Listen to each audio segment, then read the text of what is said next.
Before pyramids touched the sky, before hieroglyphs were carved into stone, sound already shaped Egyptian life. Music was believed to be born with creation itself. The Egyptians thought the universe began with vibration, a divine voice cutting order out of chaos. Every note played on earth was seen as an echo of that first cosmic sound. This belief made music sacred from the very beginning.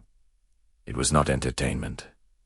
It was alignment. When musicians played, they were not performing for an audience, but participating in the balance of the universe. Even silence had meaning, marking moments when sound was too powerful to be released. This mindset shaped how Egyptians listened, played, and respected music. It explains why their civilization invested so deeply in sound without ever writing it down. Music lived through memory, ritual, and repetition. It flowed from generation to generation like breath, never frozen on paper. What mattered was not preservation, but presence. The symphony of ancient Egypt existed only when it was played, heard, and felt. Once the moment passed, it returned to the gods, leaving behind only echoes in stone and art. Music surrounded Egyptians from birth to death. Children learned rhythm through work songs and clapping patterns. Farmers timed their movements to chants during planting and harvest. Boatmen sang to synchronize their rowing on the Nile. These everyday sounds formed the foundation of Egyptian musical understanding. Rhythm came before melody, and repetition created stability. Simple patterns reinforced community and cooperation. Over time, these rhythms evolved into more complex, ceremonial music. What began in daily life moved naturally into temples and palaces. There was no sharp divide between sacred and ordinary sound. Everything belonged to the same sonic world. This constant exposure trained the ear and the body. Egyptians did not just hear music. They lived inside it. This explains why music could later be used to guide emotions, induce a trance, and command attention during rituals. The people already understood its language. By the time someone entered a temple ceremony, their body already recognized the pulse. Music did not surprise them. It carried them. Ancient Egyptian instruments were designed with intention, not decoration alone. The sistrum, a sacred rattle made of metal, was believed to calm angry gods and repel chaos. Harps were curved like the horizon, symbolizing rebirth and the rising sun. Flutes carried breath, the essence of life itself. Drums echoed the heartbeat, grounding rituals in the physical body. Each instrument had a role, a sound, and a spiritual purpose. Materials mattered. Wood, leather, metal, and bone were chosen for both acoustic and symbolic reasons. These instruments were not mass-produced. Many were custom-made for temples or royal use. Some were buried with their owners, suggesting music was needed even in the afterlife. When played together, these instruments created layered textures rather than complex melodies. The result was immersive sound, filling spaces with vibration rather than tune. It was less about listening closely and more about being surrounded. Inside temples, music became architecture. Sound interacted with stone, columns, and enclosed chambers. Slow rhythms allowed echoes to stretch and overlap. Chanting priests used repetition to blur time and focus the mind. This was intentional. The goal was transformation, not performance. Participants were meant to feel removed from the ordinary world. Music guided this transition. Priestesses played and sang as intermediaries between humans and gods. Their voices were believed to carry prayers directly into the divine realm. Certain hymns were reserved for specific times of day, aligning sound with the movement of the sun. Morning music awakened gods. Evening chants prepared them for rest. Every detail followed cosmic order.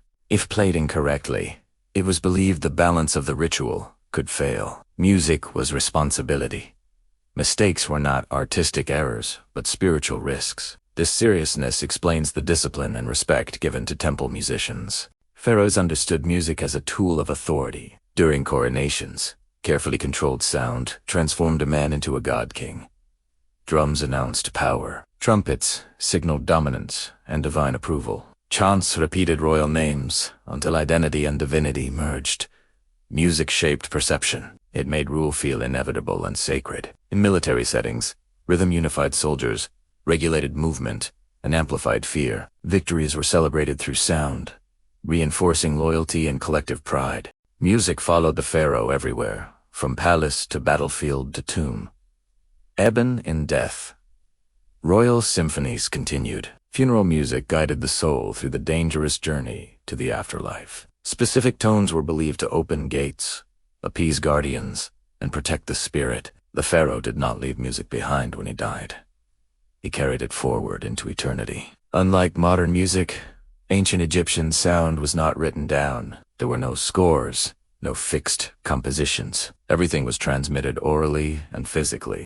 Apprentices learned by watching, listening, and repeating. This made music flexible and alive. It could adapt to space, ceremony, and moment. Improvisation existed, but always within strict boundaries. The goal was consistency, not innovation. Change happened slowly, over generations. This system worked because music was embedded in daily life. Losing written records did not mean losing knowledge. As long as people lived, music lived. But when temples closed and traditions broke, the sound vanished quickly. Stone survived. Sound did not. What remains now are images of musicians frozen mid-performance, forever silent. Modern researchers attempt to bring this lost symphony back to life. Archaeologists measure ancient instruments to estimate pitch and range. Musicians experiment with replicas made from authentic materials. Scholars analyze tomb art to understand posture, group size, and performance context. Technology adds another layer. Acoustic modeling recreates how sound behaved inside temples. AI helps test rhythmic patterns and scale possibilities. Still, much remains uncertain. Egyptian music does not fit neatly into modern musical systems. It challenges assumptions about melody, harmony, and structure. What emerges is not a familiar song but a soundscape, a moving environment of rhythm, chant, and vibration. Reconstruction is not about accuracy alone. It is about understanding intention. The ancient Egyptian symphony was never meant to survive. It was created for moments, gods and souls passing between worlds. Its power lay in presence, not permanence. Today, when we stand in silent ruins, we are hearing only half the story. The stone was built to last, but sound was meant to disappear. Yet, echoes remain. In ritual music, in trance rhythms, in the human instinct to mark time with sound. Aegis reminds us that some of the greatest creations are not objects, but experiences. The immortal Pharaonic symphony may be lost, but its purpose was fulfilled long ago. It balanced a civilization, connected heaven and earth, and then faded, exactly as it was meant to. As the sun sets over the Nile and shadows stretch across the temples, the silence we hear today feels complete, but it is not empty. It is layered with memory. Once, these stones carried rhythm, breath, and vibrations strong enough to make people believe gods were listening. The music of ancient Egypt was never designed to travel across centuries. It was created to serve its moment, to guide rituals, to protect souls, and to keep the universe in balance. We may never recover the exact notes, or the true melodies. But perhaps that was never the point. What matters is the understanding that sound shaped this civilization as deeply as stone and gold. Music gave form to belief, authority, and eternity. Even now, long after the last temple song faded, its echo survives in human instinct, in ritual rhythm, and in the need to turn silence into meaning.